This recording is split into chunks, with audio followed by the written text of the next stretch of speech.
Okay, chapter 6, opposites. All right. Eric Evans wasn't the only one who had noticed that Kathy had become nice. Others too began to notice her odd behavior. I like your picture, Kathy told BB. What's wrong with it? BB asked. Nothing, said Kathy. It's perfect. You are very talented. It took BB a moment to realize that Kathy hadn't insulted her. Mrs. Jules also noticed the change. Kathy, will you please come here? She asked. Kathy approached her teacher's desk. Yes, Mrs. Jules? She asked. Mrs. Jules smiled.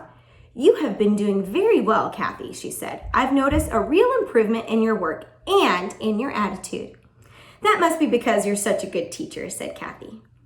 Well, thank you, said Mrs. Jules, but there's a tiny little problem I'm having a hard time reading your homework. What do you mean? Look at it, said Mrs. Jules, showing Kathy her most recent homework assignment. What's wrong with it? Asked Kathy. First thing we learned in psychiatry school. This is like a new little section. So that was her interaction with the teacher, and now we're kind of like, it's like a where we're going back to when Kathy was talking with Dr. Pickle. First thing we learned in psychiatrist school, said Dr. Pickle as he patted DJ on the head. My hiccups are all gone, DJ told Kathy. Who cares? Kathy grumbled. Would you mind stepping inside my office, young lady? Said Dr. Pickle. But he's the sicko, said Kathy, pointing at DJ. Please, said Dr. Pickle. She entered the counselor's office. That beard is really ugly. I guess your face must be even worse, huh? Dr. Pickle didn't get angry. He just stroked his beard and said, very interesting. Kathy sniffed. Smells like pickles, she commented. Very interesting indeed, the counselor said, and then asked her to sit down. Kathy sat on the couch. Lumpy, she complained. I'm going to try a little experiment, said Dr. Pickle. I'm going to say a word, and then I want you to say the first word that pops into your head. Stupid, said Kathy. I haven't started yet, said Dr. Pickle. Sloppy, said Kathy. Dr. Pickle realized he'd better hurry up and get started.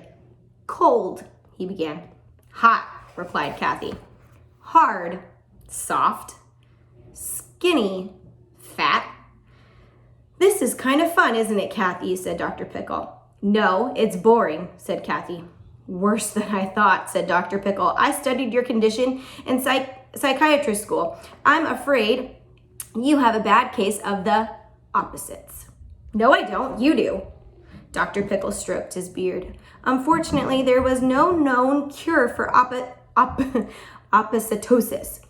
Other psychiatrists had tried to help their patients learn to be kind and think positively. Dr. Pickle knew that would never work on Kathy. He had his own theory, however. He could try to turn her opposites into double opposites. When you get into middle school, you learn that two negatives make a positive. He opened his desk drawer and took out his pickle stone and chain. Kathy watched the green stone as it gently swung back and forth. She fell asleep on the count of 5. Kathy, can you hear me? He asked. And I can smell you too, she replied.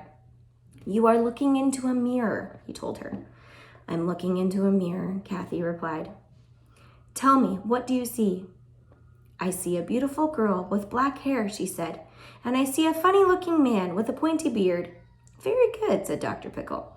Now I want you to reach out and touch the mirror. Kathy slowly moved her arm, but as you try to touch it, said Dr. Pickle, you'll discover the mirror isn't solid. Your hand will go straight through it. Kathy stuck her hand out farther. That's weird. Now stand up and walk through the mirror. Kathy stood up. She took one step, then another. She hesitated for a moment and then took one last step. Amazing, she exclaimed. You are on the other side of the mirror, said Dr. Pickle. What do you see? Kathy looked around. Nice office, she said. She sniffed. Smells nice, too. I'm glad you like it, said Dr. Pickle. Would you like to sit on the couch? Kathy sat back down. Very comfortable, she noted. When I count to 3, you will wake up, but you will still be on the other side of the mirror. 1, 2, 3. Kathy opened her eyes. How do you feel? He asked her. Fine, thanks, she said. How are you?